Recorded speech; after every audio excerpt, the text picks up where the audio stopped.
vamos a empezar contando. Buenísimo. Había una vez un niño tan pequeñito y juguetón. Maxi. Ah, perdón. 1, 2, 3, 4. No, digo, todos sabemos contar y lo hacemos habitualmente. Sin embargo, algunos piensan que el concepto de número es independiente de que contemos. Algunas experiencias parecen mostrar que algunos animales pueden reconocer cantidades aunque no contar. Es cierto. Yo leí en un libro una vez una historia que dice más o menos así.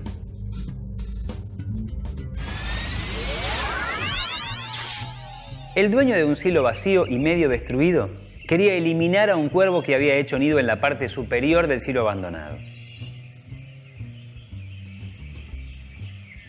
Sin embargo, cada vez que el hombre entraba en el silo, el cuervo se iba por los agujeros que había en la parte superior.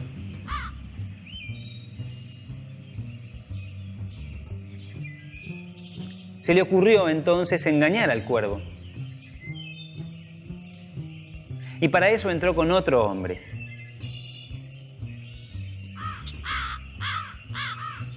Pero salió uno solo. El cuervo, sin embargo, no se dejó engañar y no volvió a entrar hasta que el segundo hombre salió del silo. El dueño entonces repitió el experimento, pero ahora con 3 hombres que entraban y 2 que salían.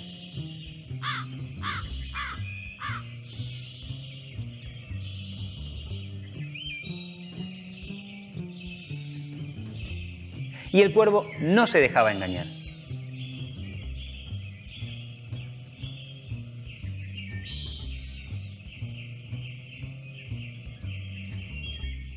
Lo hizo con 4 que entraban y 3 que salían.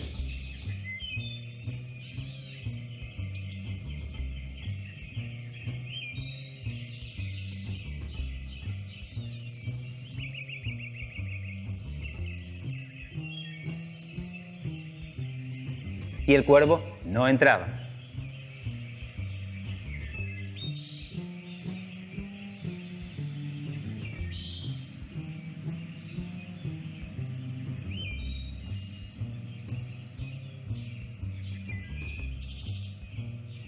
Finalmente, cuando entraron 5 hombres y salieron 4, el cuervo entró y el dueño se deshizo de él.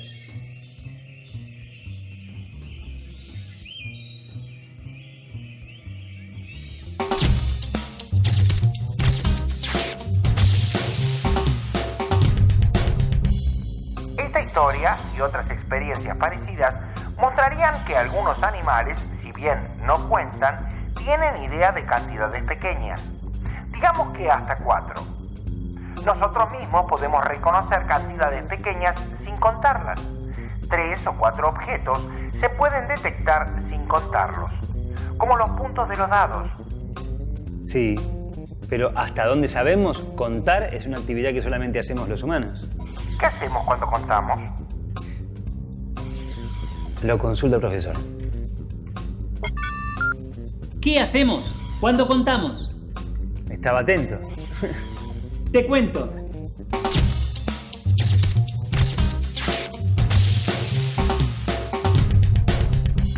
Cuando contamos, le asignamos un número natural. 1, 2, 3, 4 y así, siguiendo a lo que queremos contar.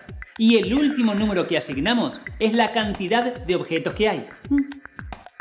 Para contar, como lo hacemos habitualmente, nos alcanzan los números naturales. Sin embargo, a medida que se desarrollaron y sofisticaron las actividades humanas, ya sean económicas, científicas o artísticas, fue necesario tomar en cuenta otro tipo de números.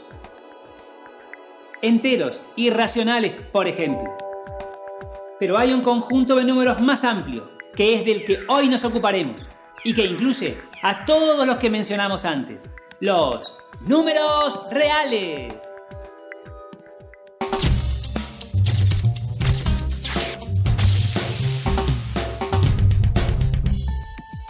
Desde la época de los griegos, se tiene noticias de la existencia de números que no son racionales, es decir, que no pueden escribirse como división de dos enteros.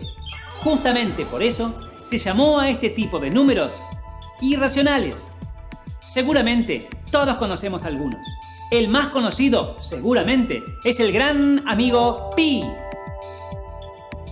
Pero hay infinitos, y no es difícil dibujar algunos de ellos en la recta numérica. Las raíces cuadradas de muchos números naturales son irracionales. Por ejemplo, la raíz cuadrada de 2 es irracional, como también lo es la raíz cuadrada de 3. Si queremos marcar la raíz cuadrada de 2 sobre la recta, basta tomar sobre la recta numérica el segmento que está entre el 0 y el 1, trazar un segmento igual perpendicular al anterior para formar un triángulo rectángulo. La hipotenusa del triángulo mide raíz cuadrada de 2. Para comprobarlo, alcanza con aplicar el teorema de Pitágoras en dicho triángulo y recordar que los catetos miden 1 cada uno.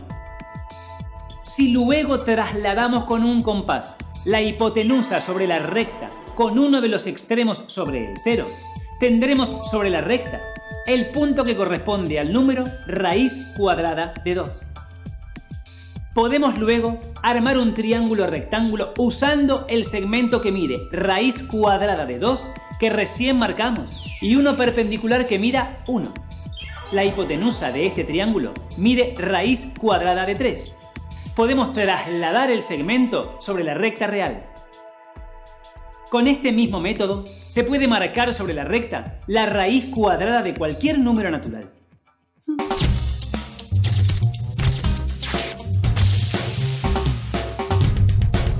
Jorge Luis Borges, creo que ya te lo nombré alguna vez, fue uno de los más grandes escritores argentinos. Escribió cuentos y poesías que son admiradas en todo el mundo. Entre sus cuentos hay uno que a mí me llamó la atención, sobre todo por uno de sus personajes principales. El cuento se llama Funes el Memorioso. Resulta que Funes es un joven que tiene una memoria prodigiosa. Puede recordar absolutamente todo. De cualquier cosa que ve puede recordar su forma con todos los detalles, pero también recuerda perfectamente todas las sensaciones recibidas en ese momento. Al recordar un momento, volvía a oler los olores que había olido entonces, a escuchar los sonidos y a ver las imágenes que presenció antes. Esto hace que sus recuerdos sean absolutamente completos, como si los volviera a vivir. Cuenta Borges que Funes varias veces recordó días completos, pero que recordar un día entero del pasado le llevaba el día entero. ¡Qué coincidencia! Mi amigo Ramón inventó un personaje basándose en Funes. Lo llamó Casi Funes. En realidad era exactamente igual a Funes, excepto que este personaje no recordaba lo ocurrido en un instante determinado del día. Por ejemplo, podía ocurrir que Casi Funes recordara todo lo ocurrido en un día, salvo aquello que pasó exactamente a las 4 de la tarde. Puede recordar lo ocurrido a las 3:59 y lo ocurrido a las 4:01. Más aún, puede recordar lo que ocurrió una millonésima de segundo antes de las 4 y una millonésima de segundo después. Pero no puede recordar lo que ocurrió a las 4. Sin embargo, con la memoria de Casi Funes, podría determinar cuáles tienden a ser los sucesos ocurridos exactamente a las 4 de la tarde. Para eso le alcanza con ver que a las 3:59 él mismo estaba mirando una piedra que venía cayendo justo sobre su cabeza. Que una décima de segundo después de las 4 vio la piedra desviarse y empezó a sentir algo en la frente. Y así puede seguir recordando todo en cualquier instante tan cercano a las 4 como quiera. Claro, nunca va a recordar lo ocurrido a las 4, pero puede ver que los recuerdos en los distintos tiempos alrededor de las 4 indican que la piedra antes de las 4 se acercaba a su cabeza y después se alejaba. Si siguiera con los recuerdos en esta línea, podría ver que los recuerdos tienden a mostrar que la piedra a las 4 de la tarde golpeó en su cabeza.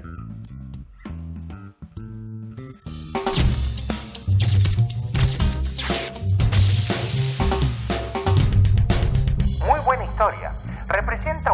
idea que a la matemática le llevó muchos años desarrollar. En estos casos, lo que ocurre es que al aproximarnos a un valor numérico determinado, hay otro conjunto de cosas que se aproximan a otra. En el caso de casi funes, a medida que la hora se aproximaba a las 4 de la tarde, los recuerdos se aproximaban al que debería tener casi funes de las 4 de la tarde, es decir, el recuerdo del impacto. Pero el conjunto de cosas que se aproximan a otra podría ser uno de números que se aproximan a otro número. También puede ocurrir que querramos saber qué pasa si en lugar de tener valores que se aproximan a uno dado, tenemos valores que crecen indefinidamente. Le pido al profesor que me cuente. Profesor, ¿qué sucede si en lugar de tener valores que se aproximan a uno dado, tenemos valores que crecen indefinidamente? Un caso bastante antiguo de este tipo es el de los polígonos regulares inscriptos y circunscriptos en una circunferencia.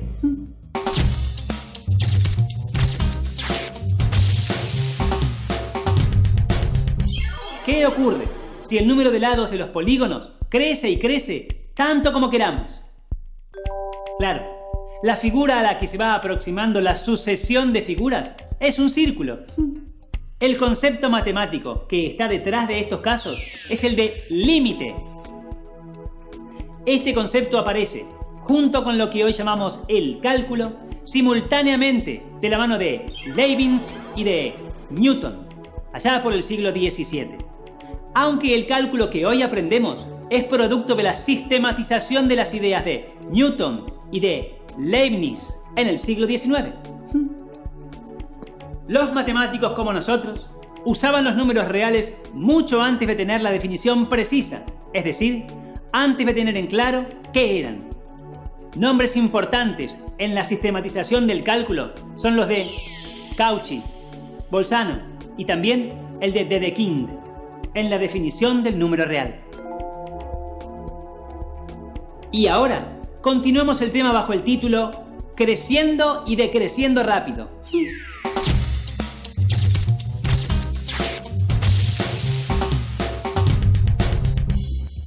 Miremos un poco algunos gráficos de funciones. Si tomamos el gráfico de cualquier función, podemos trazar en cada punto una recta tangente. Las pendientes de esa recta son particularmente importantes en la aplicación del cálculo. Como sabemos, si una recta está inclinada en un ángulo entre 0 y 90 grados respecto del eje positivo de las X, la pendiente es positiva y además crece a medida que la recta es más vertical. En cambio, si la recta forma un ángulo entre 90 y 180 grados con el eje positivo de las X, la pendiente es negativa y decrece a medida que la recta se acerca más a la vertical. Si la recta es vertical, admitiremos que no tiene pendiente. Volvamos al gráfico de una curva cualquiera. Lo interesante de la recta tangente es que la inclinación que tenga la recta nos da una pauta de la velocidad con que crece o decrece la función alrededor de ese punto. Por ejemplo, si esta curva describiera la manera como cambia la cantidad de bacterias que hay en la sangre de una persona infectada, tendríamos, mirando las rectas tangentes, que a medida que aumenta la cantidad de bacterias, más rápido crece esa cantidad. Es decir, que más se reproducen. Por suerte, las bacterias no se comportan de esa manera. Si en cambio, la cantidad de bacterias a medida que transcurre el tiempo estuviera representada por una curva como esta, tendríamos que cuando pasa el tiempo, crece la cantidad de bacterias, pero lo hace cada vez más despacio. Titularé lo que sigue como Mentiras impiadosas.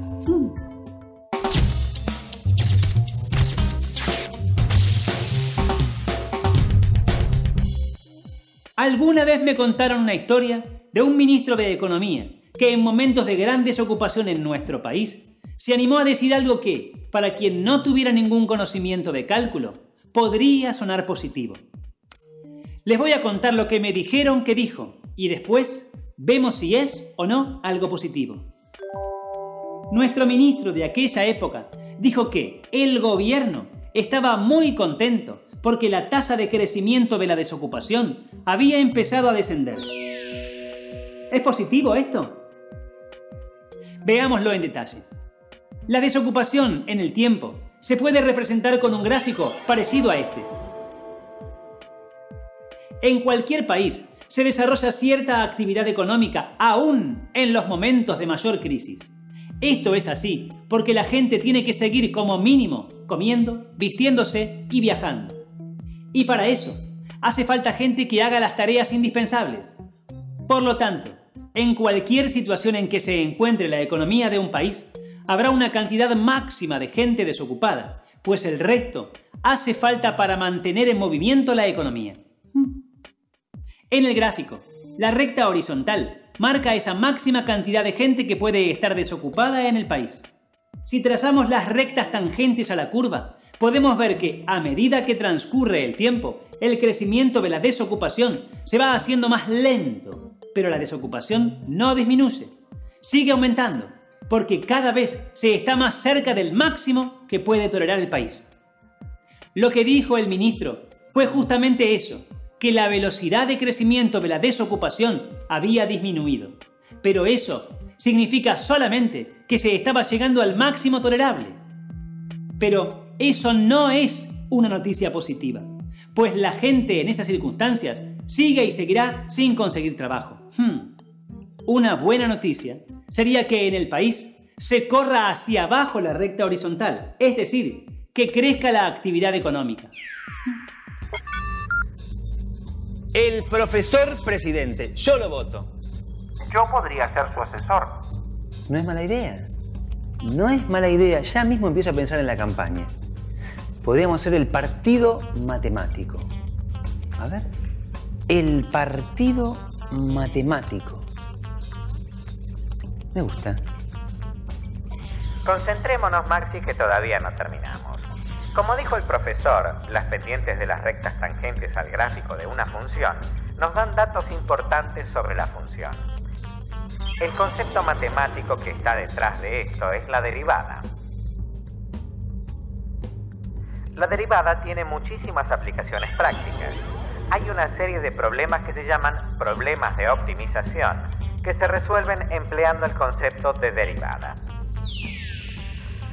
El diseño de los envases de cualquier elemento tiene varios aspectos. Uno de ellos incluye problemas de optimización. Por ejemplo, supongamos que el problema es el diseño de una lata de gaseosa. Es claro que los fabricantes de gaseosa buscan vender las latas que producen y por lo tanto tratan de que el envase sea lo más atractivo y cómodo posible para que la gente lo compre. En esto entran en juego factores estéticos e incluso factores psicológicos. Si quieren vender una bebida dietética, tratarán de que la lata sea más alta que ancha, justamente para que parezca más esbelta. También intervienen factores prácticos. No se puede diseñar una lata cilíndrica con un diámetro tal que no se la pueda sostener con una mano. Pero también aparecen factores económicos y aquí es donde se usa la derivada. Una vez decidida la forma de la lata, cierto rango de dimensiones y qué contenido se desea que tenga, el problema es cómo hacer para que el costo de las latas sea el mínimo. Una de las soluciones es usar la menor cantidad de material posible para su fabricación. Para esto, lo que hay que buscar es cuáles deben ser las dimensiones de la lata que satisfacen los requerimientos y que utiliza la menor cantidad de material. Este es un problema de optimización para el cual se utiliza frecuentemente la derivada. Otro. Nuestro sistema circulatorio tiene arterias y venas y otros vasos de menor diámetro. El sistema funciona con ramificaciones en vasos que, en general, tienen menor diámetro que los principales. Para que el sistema funcione mejor, lo ideal es minimizar el consumo de energía que se consume en el bombeo de la sangre. Este consumo de energía está relacionado con la resistencia de la sangre al circular por los diferentes vasos. Una ley experimental afirma que la resistencia de la sangre a lo largo de un vaso sanguíneo depende de la longitud del vaso, L, de la viscosidad de la sangre, C, y del radio del vaso sanguíneo, R. De acuerdo con esta expresión, si hay una bifurcación a partir de un vaso principal, la resistencia a lo largo del vaso menor depende de todo lo anterior y también del ángulo que forman los dos vasos. La expresión es la siguiente y se obtiene usando un poco de trigonometría a partir de la ley que mencionamos antes. Pero no es importante esta fórmula. Lo que quería mencionar es que a partir de esto y utilizando derivadas y algún otro recurso matemático, se puede mostrar que hay un ángulo en particular que hace que la resistencia en el vaso menor sea la mínima.